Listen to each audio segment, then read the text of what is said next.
क्या आपने कभी सोचा है कि त्रिलोक को चुनौती देने वाला रावण, जिसे देवता भी हल्के में नहीं लेते थे, उसे आखिर हराया किसने? कोई देवसेना नहीं, कोई महायुद्ध नहीं, बल्कि एक छोटे से गाय चराने वाले बालक ने। पर वह बालक साधारण नहीं था, वह स्वयं विघ्नहर्ता गणेश थे। और यह कथा केवल रावण की हार की नहीं, भक्ति और अहंकार के टकराव की है। यह उस क्षण की कहानी है जब रावण के हाथों में स्वयं महादेव का आत्मलिंग था, फिर भी वह उसे लंका नहीं ले जा सका। अगर आप भी गणेश जी और महादेव में श्रद्धा रखते हैं तो कमेंट में जरूर लिखें, जय गणेश देवा, हर हर महादेव। कथा शुरू होती है लंका के समुद्र तट से। रावण की माता समुद्र किनारे रेत का शिवलिंग बनाकर महादेव की पूजा कर रही थी। उनकी भक्ति सच्ची थी, मन पूर्ण समर्पण से भरा था। तभी समुद्र में उफान उठा, एक विशाल लहर आई और देखते ही देखते वह रेत का शिवलिंग बहा ले गई। माता का हृदय टूट गया। जब तक मैं अपने महादेव की पूजा नहीं कर लूंगी, तब तक अन्न जल ग्रहण नहीं करूंगी। उसी समय वहां पहुंचा युवा दशानन। उसने अपनी माता की आंखों में आंसू देखे और उसका क्रोध भड़क उठा। उसने समुद्र की ओर देखा और कहा, माता, इस क्षुद्र समुद्र ने आपका शिवलिंग छीना है।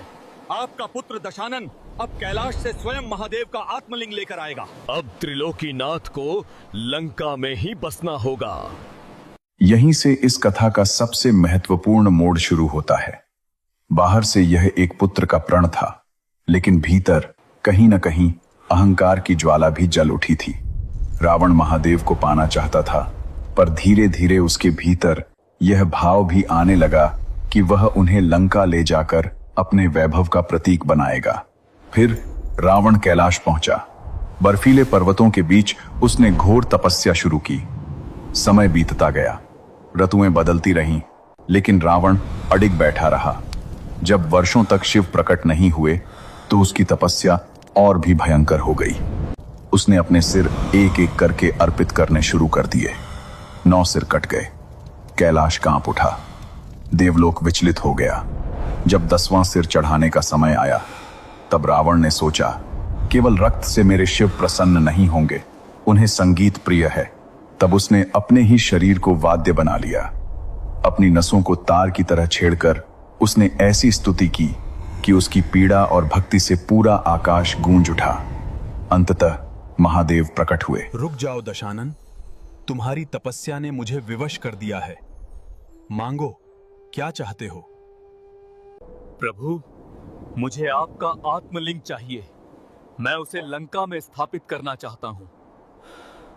ध्यान रहे, ये आत्मलिंग जहां पहली बार धरती पर रखा जाएगा, वहीं सदा के लिए स्थापित हो जाएगा। इसे लंका पहुंचने तक भूमि पर मत रखना।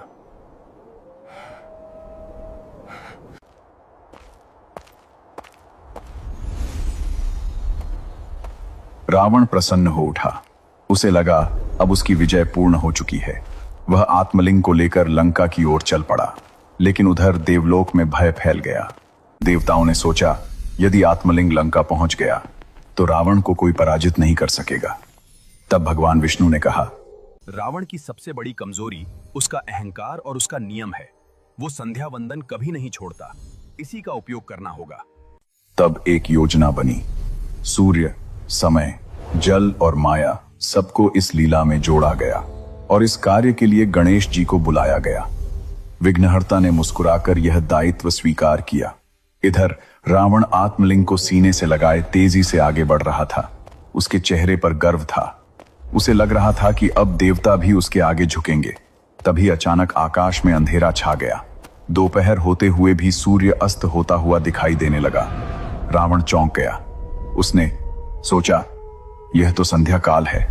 मैं ब्राह्मण हूं, मैं संध्या वंदन कैसे छोड़ सकता हूं? उसी समय वरुण देव की लीला से उसके भीतर तीव्र शारीरिक पीड़ा उठी। अब उसकी स्थिति कठिन हो गई। एक ओर आत्मलिंग, जिसे धरती पर नहीं रखना था, दूसरी ओर संध्या वंदन का नियम और शरीर की असहनीय व्याकुलता। उसी समय उसे पास में एक छोटा सा गाय चराने वाला बालक दिखाई दिया। बालक के चेहरे पर मासूमियत थी, लेकिन उसकी मुस्कान में एक रहस्य छिपा था। हे बालक, इसे कुछ देर पकड़ लो। ये महादेव का आत्मलिंग है। ध्यान रहे, इसे धरती पर मत रखना। ये तो बहुत भारी लगता है। मैं छोटा बालक हूँ, मैं इसे ज्यादा देर नहीं पकड़ पाऊंगा। अगर आप जल्दी नहीं लौटे तो मैं इसे नीचे रख दूंगा। मैं तुरंत लौटता हूँ। रावण ने अहंकार और जल्दबाजी में कहा, मैं तुरंत लौटता हूं। इतना कहकर वह संध्या वंदन के लिए चला गया। बस यहीं से लीला शुरू हुई। कुछ ही देर बाद बालक ने पहली पुकार लगाई, रावण, ये बहुत भारी है, जल्दी आइए। रावण ने दूर से संकेत किया, रुको।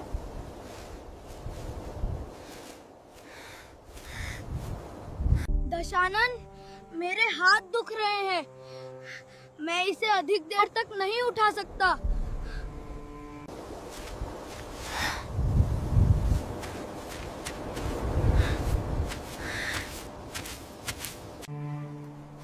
दशानन, मेरे हाथ दुख रहे हैं, मैं इसे अधिक देर तक नहीं उठा सकता। अब रावण के मन में संशय उठा। उसे लगा कुछ तो माया है। सूर्य का यह बदलना, शरीर की यह दशा और यह बालक, पर वह फिर भी फंस चुका था। रावण, ये मेरी अंतिम पुकार है। अब मैं इसे और नहीं उठा सकता।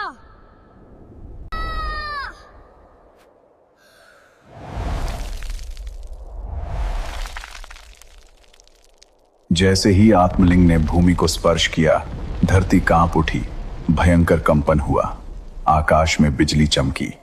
उसी क्षण अंधेरा हट गया और सूर्य फिर अपने वास्तविक रूप में दिखाई देने लगा। रावण सब समझ गया। वह दौड़ता हुआ आया, लेकिन तब तक बहुत देर हो चुकी थी।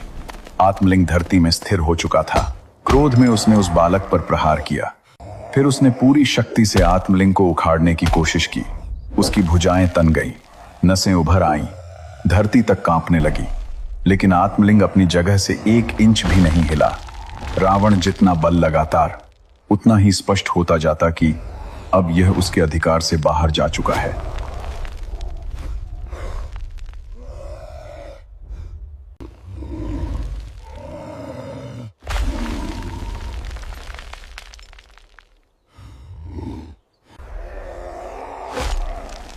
आखिरकार वह थककर घुटनों के बल गिर पड़ा। उसकी आंखों में आंसू थे। वह चिल्लाया, ये मेरे साथ छल हुआ है। तभी आकाशवाणी हुई, यह छल नहीं, तुम्हारी नियति थी। तुम्हारी भक्ति सच्ची थी, लेकिन तुम्हारा उद्देश्य अहंकार से दूषित हो गया था। तुम मुझे लंका ले जाकर अपनी शक्ति का प्रतीक बनाना चाहते थे। ईश्वर किसी की संपत्ति नहीं बन सकता। वह केवल प्रेम और समर्पण के आगे झुकता है। रावण स्तब्ध रह गया। उसी क्षण इस पूरी कथा का सत्य सामने आ गया। उसकी हार उसकी शक्ति की कमी से नहीं हुई थी, उसकी हार उसके अहंकार से हुई थी, और उसे हराया किसी अस्त्र ने नहीं, बल्कि गणेश जी की बुद्धि ने। यही इस कथा का सबसे गहरा संदेश है।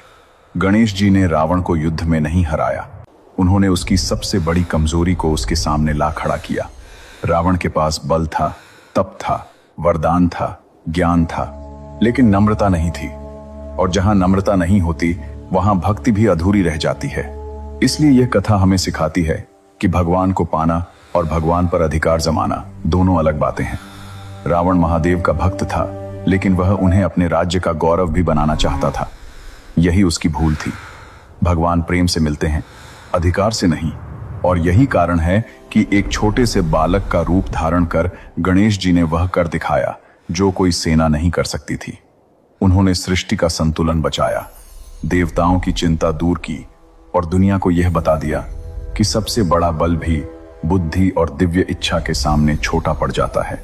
अगर आप भी मानते हैं कि सच्ची भक्ति में अहंकार नहीं, केवल समर्पण होना चाहिए, तो कमेंट में जरूर लिखें, जय गणेश देवा। और अगर आप शिव भक्त हैं तो लिखें, हर हर महादेव।